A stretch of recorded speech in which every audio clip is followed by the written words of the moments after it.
Bring your gifts to the altar. Bring your gifts to the altar. Our scriptures from the book of 1 Corinthians, chapter 12, verse 4 through 7. And it says, there are different kinds of gifts. There are different kinds of gifts, but the same Spirit that distributes them. There are different kinds of service, but the same Lord. There are different kinds of working, but in all of them and in everyone, it is the same God at work. Amen. May the Lord add a blessing to the reading, hearing, doing of his word. Our scripture is dealing with the New Testament church in Corinth. Corinth was a cosmopolitan port city that was a crossroads of the world between Africa and Asia. It was a cosmopolitan city. It was kind of like New York or Los Angeles. It was a vibrant, prosperous city that people came to seeking a better life, better opportunity, better jobs, better homes, a better education. It was the kind of place that drew ambitious people who were looking to make a better life for themselves and their families. And there were a lot of talented and prosperous people in Corinth. So you would think that a church there, their church community there, would be successful. But the church community, the church itself, was dysfunctional and it was suffering. The problem in Corinth was that the members of the church were not working together. They had talent and ability. They had all the resources they needed, but they weren't working together. Rather than pulling together, they were all pulling in different directions. Now, they're all in the same church. As a matter of fact, it was a group of churches. They were all members of under the same banner, but they were pulling in different directions. And the difficulty wasn't because they weren't equipped. They had what they needed. The difficulty was the result of their unwillingness to work together. They tended to compete rather than to cooperate. They were self-righteous and finger-pointing and arguing about who was giving the most and doing the most, who was more important and who was least important. There were some wealthy members in the community there who felt their wealth made them better than other people. They felt that they should have more influence than these other underlings who didn't understand anything. There were some wannabes there, people who hitched their wagon to whatever benefactor that would adopt them, who'd ever give them a job, who'd ever give them a place in the community. They'd hitch their wagon to them and give loyalty to them. Then there were some petty hustlers in the church. You know, people join the church to sell insurance, get some customers, get somebody to come by my dental office.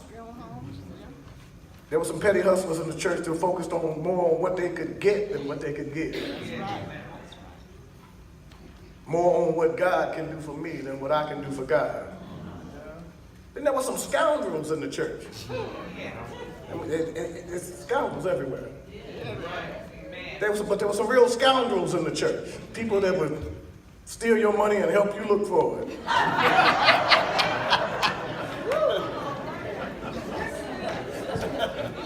So it was a real mixed bag. They were a mess. They were a mess. They were not thinking or acting like a people engaged in a common effort. They lost the awareness that they were a community called together to do the will of God. So in response to this situation, 1 Corinthians was written to deal with all of this. Basically, it's telling the congregations at Corinth that the measure of their success was not their individual righteousness, their individual ability, or their individual talent, or individual success, but in their collective effectiveness at serving God in the world. And that ultimately they would not be judged by their individual merit, but rather on how successful they would be as a group at doing what God had called them together to do. Our scripture is meant to remind people that we are called into the service of God together. You experience a call personally, but it is to join a group to do something. We are charged with working as a group, and that each person is important to our ultimate success, and that no one is more important than anybody else. We are all equally important, and we all have been equipped by God with the necessary gifts to carry out our mission. And the key to our success, then, is to bring our gifts to the altar. Bringing our gift, my gift, your gift, to the altar. To share our gifts freely with each other. The best way to build unity and cooperation and common purpose among people is to be able to appreciate your gifts while you can appreciate the gifts that other people are bringing to the altar. Now, what are you talking about, preacher? What I'm saying is, we all have God-given gifts.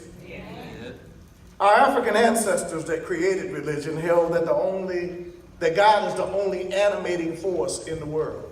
In other words, animating means things moving. Anything that got life, God is at work. And so they saw God in everything, including God at work in people. All life is God at work. It means that every human being is an expression of the Supreme Being. That every life is an expression of the supreme life force. And that people are divinity. People are divinity manifested in an infinite variety of forms. There's a whole lot of God in here. And part of that God is in you. It's the grand divinity. But there's also a personal divinity. A part of God is in you, and that's what gives you life. This means that we are all individual manifestations of the same power. We're all made of the same substance. We are all endowed with an inner divinity, a spark of divinity that gives us life and potential. Included in this spark of divinity is an endowment of gifts. You don't come here dumb. You don't come here with no potential, no ability. You come here with gifts. All this singing I heard, you didn't give yourself that. You came here with gifts. We all are born with gifts. And a lot of times we do not appreciate the gifts we have been given.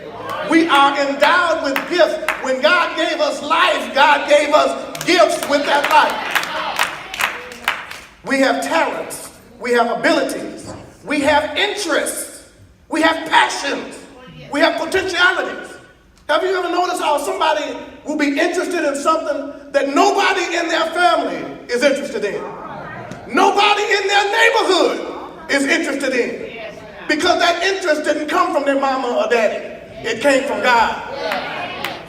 You can have a passion for something. And other people around you say, I don't know why they care about that so much. Because it didn't come from the people around you. It came from God. A part of our gifts, our talents and abilities and interests and passions and potentialities. These are our gifts. We didn't do anything to get them. They're free. Everybody has them. Some people are more aware of their gifts than others. Some people work to develop their gifts more conscientiously than others. Some people use their gifts in a way we can all see, and other people don't. But we all have them. We all have gifts. We all have a unique combination of innate gifts and talents encoded right into our DNA. I have gifts. You have gifts. You know, when you're talking to black people, a lot of times we've been taught so much what we don't have that we forget that the same God that made everybody else made us too. We have gifts. We're all gifted. Now the problem is this. We're all gifted, but we don't have the same gift. The scripture says there are different kinds of gifts, but the same Spirit that distributes them. There are different kinds of service, but the same Lord. There are different kinds of working, but in all of them and in every one, it is the same God at work. We have gifts, but not the same gifts. So we have a built-in dependence upon one another because nobody has all the gifts. Nobody can make it on their own. You only got a piece of the puzzle. We all have gifts, but we don't have the same gifts. We have a built-in dependence upon each other. Human beings are made in such a way that we are intended to work as a team, as part of a unit. What I'm saying is we have gifts, but they're complementary gifts. My gift complements somebody else's gifts. You don't want me singing. I do what I do. We have complementary gifts. That means we all bring something different to the table. Now, you know, my wife grew up believing she was an orphan. She was adopted by some relatives, raised as an only child. But when she got about 16 years old, she found out that her biological mother was on the other side of town. And her biological father was in the suburbs. Her biological mother had 8 kids. Her biological father had 10 kids. So at 16 years old, she found out she had 18 brothers and sisters. And yeah, it was a real Antoine Fisher moment, you know. She had 18 relatives, 18 siblings. And now all of them have had children, and then they've had grandchildren. So I got the biggest family in Houston, Texas. And I'm related to all of them by marriage, because I don't have any blood there. But at Thanksgiving, about 100 of them Negroes come to my house. I mean, they in the closets, they everywhere. And it's potluck. It's just potluck.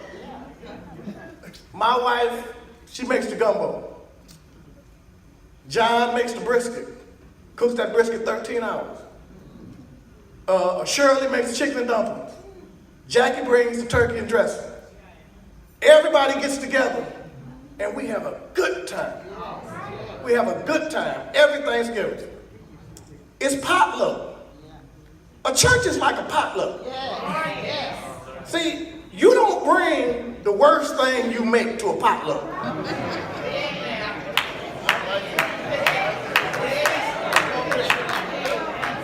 You don't bring the worst. You don't come to the potluck with nothing and then talk about this potluck ain't no good. It's potluck. You bring your best to the altar. Bring your gifts to the altar. The best you got to offer. And when everybody does that, we all have a good time. We all are blessed. That's kind of what we're talking about. We understand it better when we talk about an orchestra or a sports team. Everybody doesn't play the same instrument in an orchestra, but it takes all of them to make an orchestra. No matter how great an individual musician is, they can't make an orchestra by themselves. In sports, everybody doesn't play the same position, but it takes all of them to make a team. Some people have glory positions. Other people have behind the scenes positions. But you can't have a team without all of them. No matter how great a player may be, they can't make a team by themselves. You can be a great quarterback. You can be the greatest quarterbacks that's been quarterbacking since they've been quarterbacks. But you can't throw the ball and catch it too. Michael Jordan is considered by many to be the greatest basketball player ever. But Michael Jordan spent 8 years losing until he learned to trust and cooperate with his teammates who had complementary gifts. They didn't have his gifts, but they had complementary gifts. Today, people are more likely to say LeBron James is the greatest of all time. But this past season, LeBron James was swept out the championship by the Golden State Warriors because they had a better team. They didn't have a LeBron James, but they had a better team. They had a diversity of gifts and they respected them all. Each member took pride in what they had to give and did it to the best of their ability. In order to be successful serving God in the world, we have to accept the reality that we have complementary gifts and that all of them are important. And it takes all of them to be successful. And if we do, we'll have a real nice potluck. See, selfish people, individualistic people, egocentric people, they look at everything as a competition. You know, if you got friends that competing with you, They ain't friends. They're supposed to be happy for your success. But if they're competing with you, like they ain't for so much success, and now that you done had some, you done stole some of mine. Like people get mad because somebody else won the lottery. There's going to be another one. If it's meant for you, it's going to happen. You're not supposed to compete with the people on your own team. You're not supposed to compete with your family and your friends. You're supposed to cooperate with them. What's good for them is good for you. Their blessing is your blessing. What I've discovered about supremely gifted people is they don't view each other as a competition. They generally are a mutual admiration society. They admire each other's gifts. You know, Jeremiah Wright is a great preacher. He told me that he loves to listen to other great preachers and marvel at the way that God speaks through them. Now, you hear what I'm saying? Marvel at the way that God speaks through them. For him, it's not a competition. He wasn't in an ego battle with them.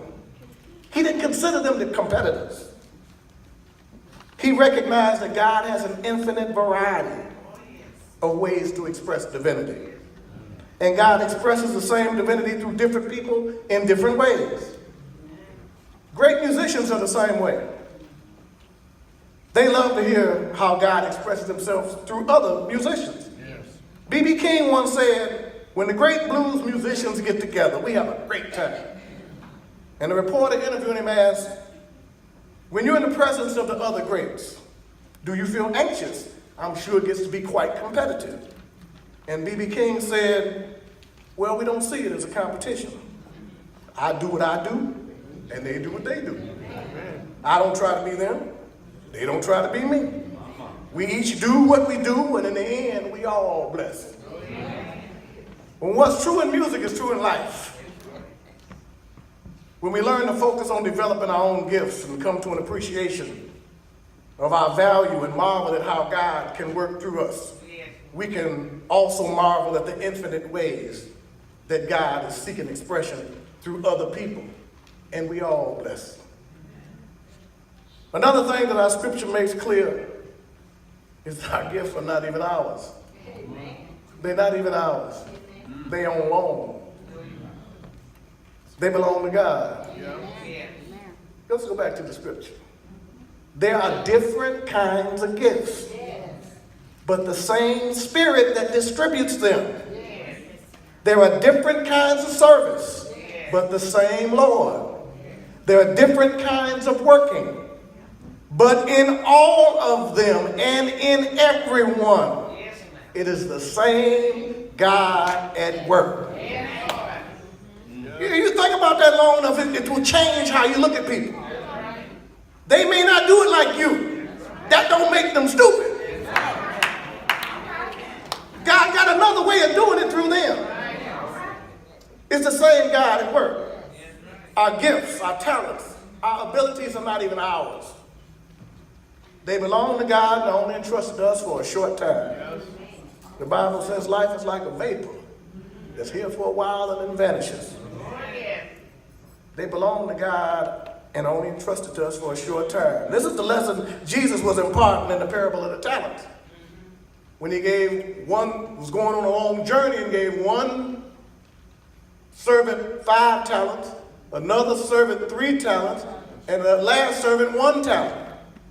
He went off on a long journey and came back. Jesus tells this story for a reason. When he came back, the master asked, what happened? And the man that was given 5 talents came back with 5 and 5 more. The man that was given 3 talents came back with that 3 and 3 more. The man that was given 1 talent came back and said, here's your money. 1 talent covered with dirt. Now, Jesus called the 2 men that were productive good and faithful servants because they multiplied their talent. They grew, they developed, they turned into something. Yes. And the man that came back, he didn't lose the talent. He came back with the one that he was given, but it was given back to God the same way that God manage. That's why he was called the wicked and lazy servant. When we're giving gifts, we're not supposed to die like we were born. We're supposed to grow those gifts.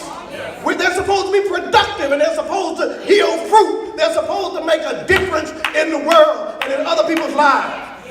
We're not supposed to live life on a couch, eating potato chips, watching TV. We're supposed to grow and develop and turn into something because we have divine potential. It's God's ability that we're walking around with. It's God's ability that we're abusing or wasting. It belongs to God, and we're waiting for God to crack the sky open to do something for us, and God is waiting for us to use what he already gave us for each other.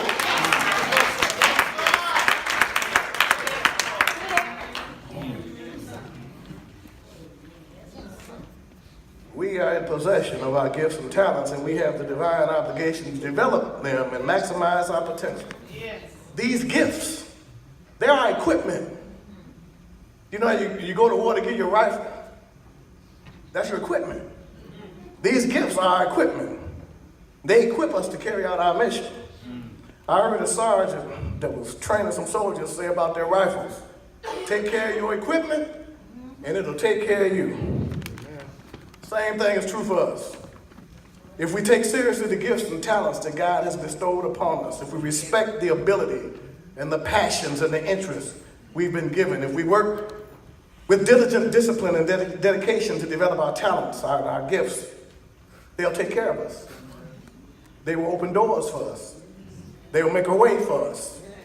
I heard it said that we have 2 birthdays, the day we were born and the day we discovered what we were born to do. Now what I'm really trying to say is that we all can be geniuses in our own way. We tend to think of a genius as some rare person who is exceptionally intelligent or creative.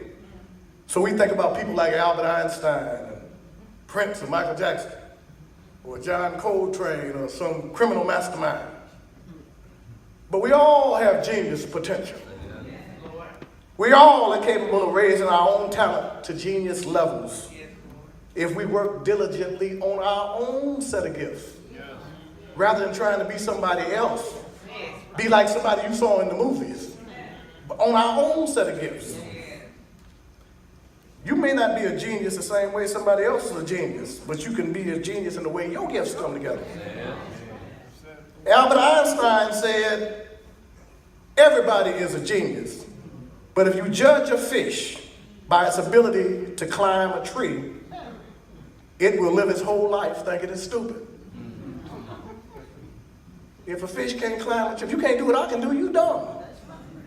That's what Alfred Binet did when he created the IQ test. He created a test based on European culture. And then he gave this test to people that wasn't in European culture and said, they all morons.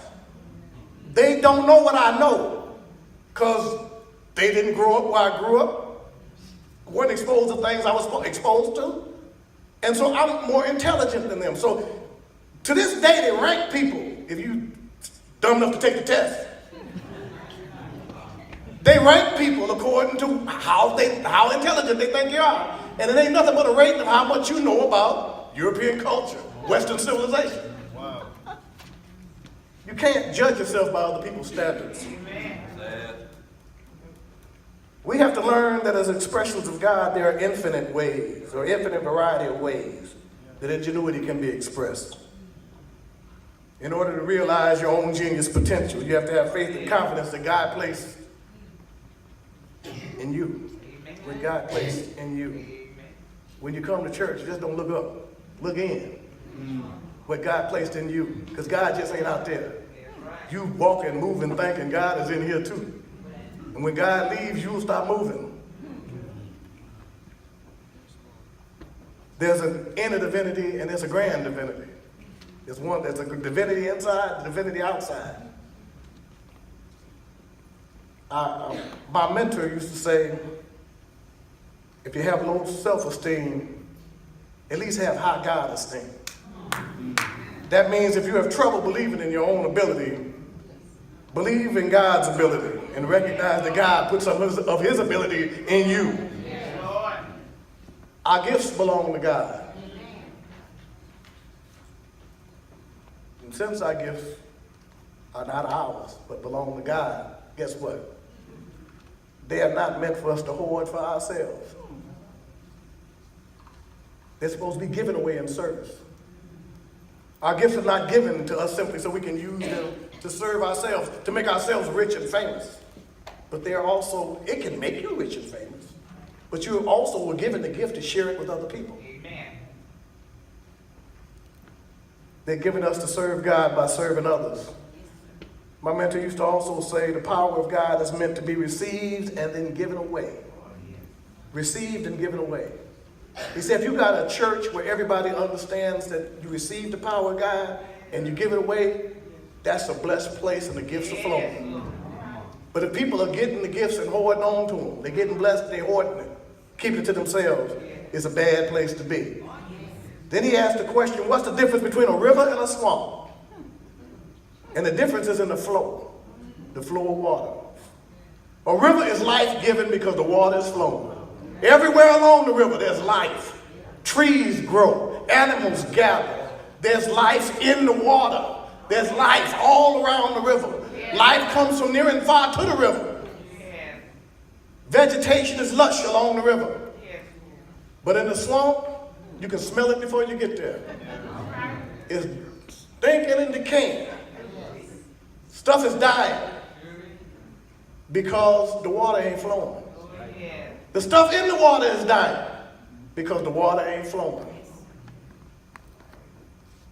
You know, some people are just like that. Some people are rivers, some people are swamps.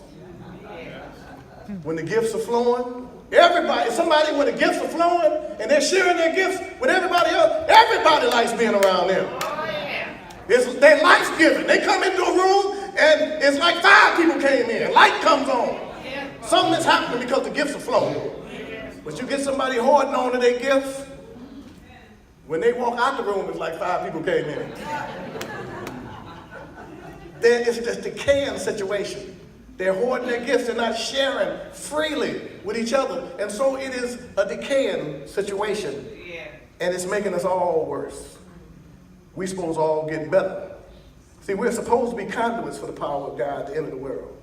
And if you hoard your gifts and fail to make the contribution you should make, you are short-circuiting God's intention for the world. Hear what I'm saying now?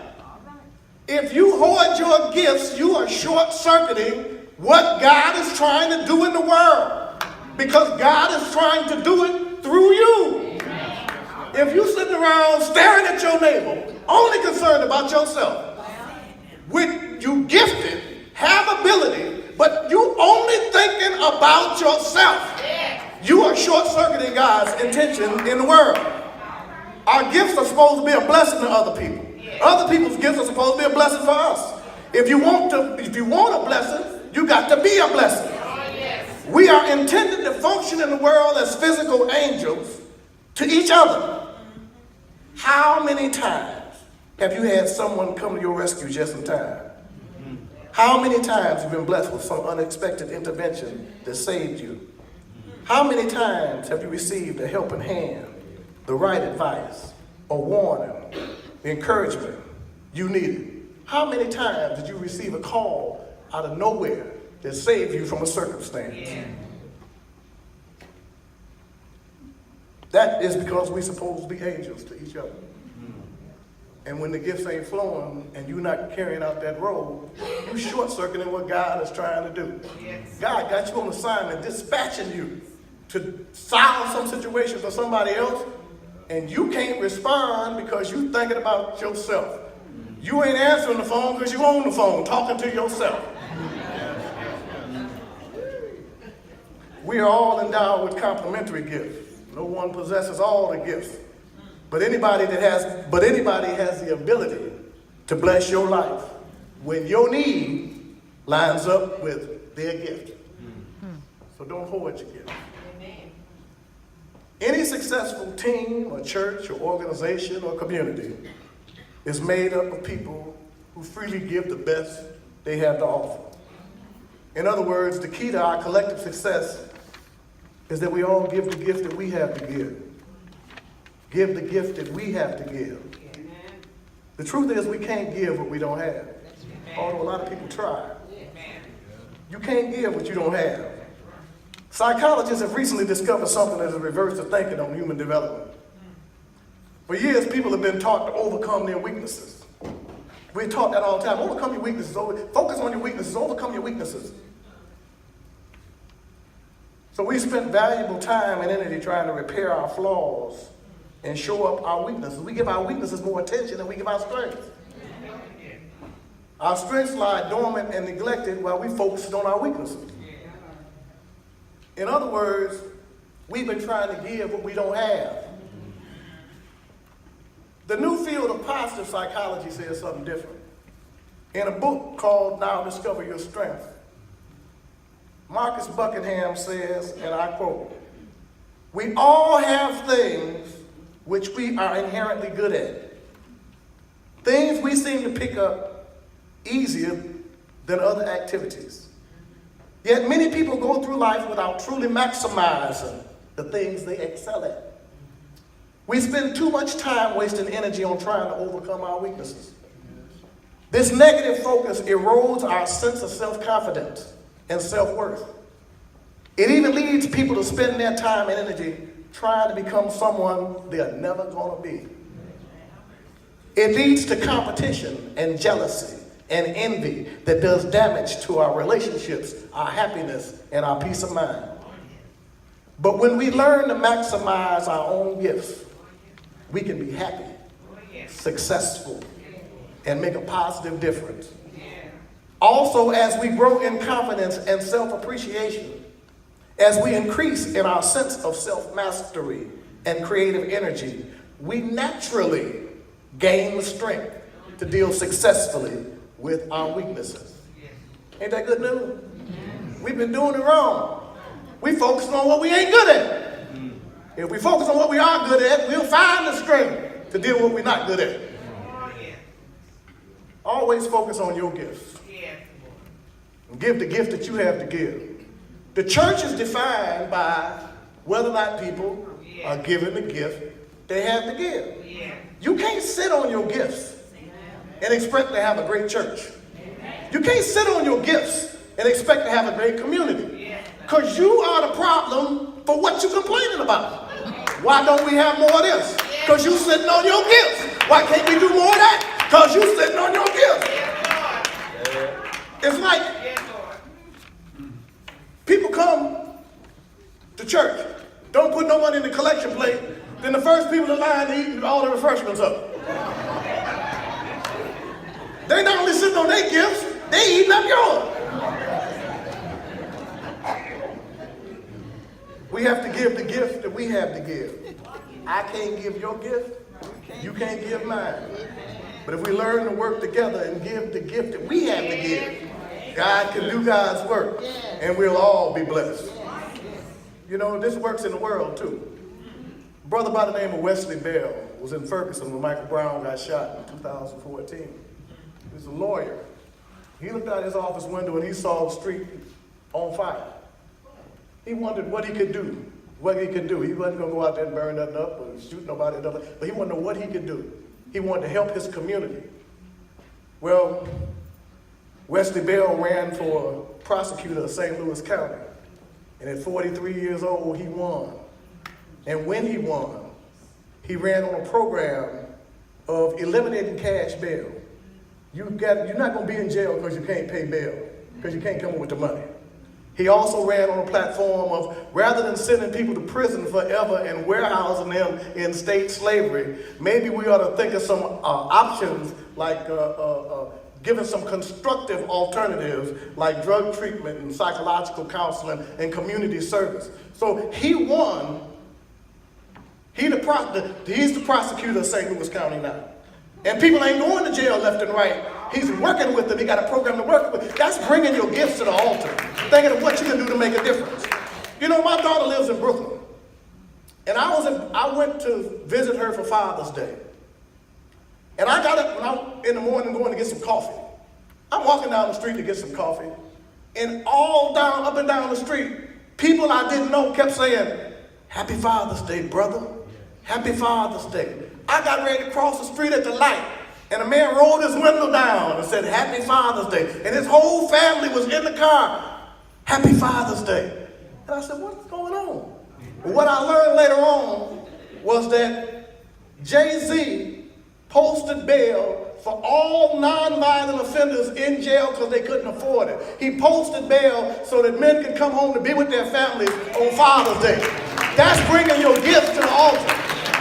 He bailed out everybody in New York who was a nonviolent offender. That's bringing your gifts to the altar. You know, in Houston, the Shrine is in a partnership with the Thurgood Marshall Law School and the ACLU. And we're trying to reorganize the court system. Our district court system just sends people to jail like they're giving out candy. And so we said it's time for this to end. We got together, put our heads together, and we got 19 young black female judges. Yeah. And they all ran for office at the same time. Now, it was a big election. And Beto O'Rourke didn't win in Texas, but he had coattails. And almost everybody else on the Democratic ticket got swept into office. What I'm trying to say, 19 young black judges got swept in office, and 19 Republicans got swept out of office. Man was so mad the next day, he said, "Well, the people have spoken, and I guess they don't care about crime, so we let everybody go today." He was so mad. These are young sisters that are now going to sit on the court and judge their own community. That's bringing your gifts to the altar, making a difference where you are. See, we have to learn to bring the gift that we have to give. And you may think it's small and insignificant, but it might just be that piece of the puzzle that's going to make the big difference.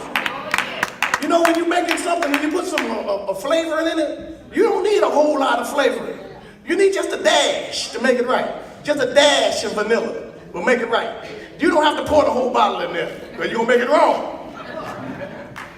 You may have just that piece that's needed to make a difference. In the Bible, there's a story about the Tower of Babel. Contained in that story is an often overlooked verse that says something important about human possibilities. It says, when God saw that the people had come together and were working in unity, God said, now that they have come together, nothing that they imagine will be impossible for them. Now that they have brought the gifts together, nothing that they imagine will be impossible for them. This is the lesson that we got to learn today. We can do more together than we can apart. We have all the gifts. We don't have the same gifts, but when you get us all together, we got everything we need. We don't need to be asking for nothing else. We already got everything we need. The problem is, you trying to make up for what somebody else ain't giving. If everybody put in, we all be blessed. You know, black people have been blessed by God with the most extraordinary treasure trove of gifts, talents, and potentialities in the world. We are the strongest, most talented, most creative, most resilient, most spiritual, most ingenious, most make a way out of no way people in the world. We need to focus on our own gifts. We need to develop our own talents. We need to take advantage of our own opportunities. We spend too much time and energy trying to convince somebody else to accept us, treat us fairly, show us respect and consideration. We spend too much time trying to be like them and to be liked by them. We spend too much time teaching our children to be like them and to be liked by them. We spend too much time trying to become something that we will never be. We need to be who we are. We need to be what God made us. We need to celebrate that. We need to be happy about that. We need to thank God about who we are. We need to teach our children but that there's God in you. You don't have to look to admire somebody else. There's God in you, and you need to be glad about that. We need to be what we were made to be, and that's good enough. We got everything we need. We need to be confident that God has given us everything we need. Everything we need to be happy, to be successful, to live a full and productive life. We need to teach our children to be unashamedly, unapologetically, and unequivocally who they are. To believe in the God in them.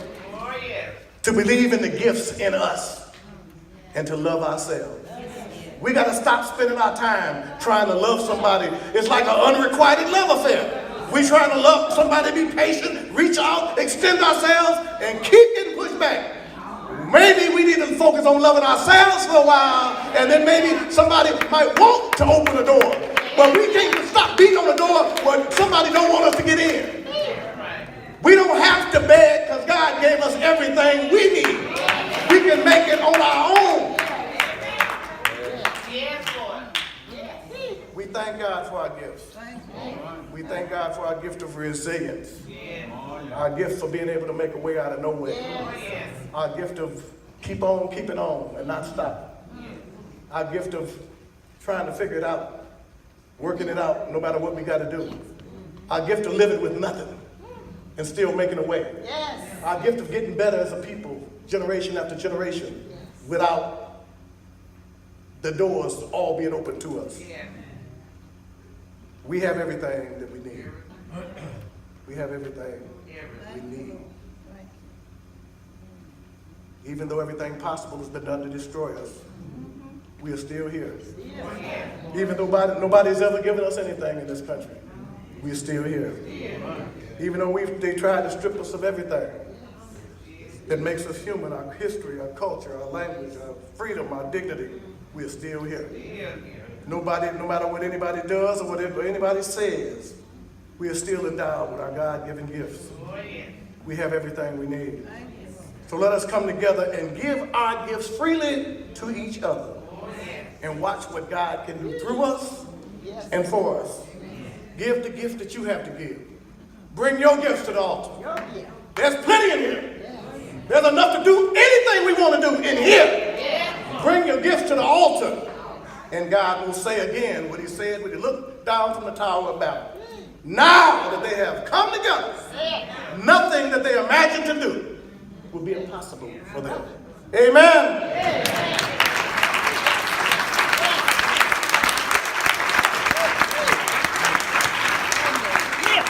Stand to your feet.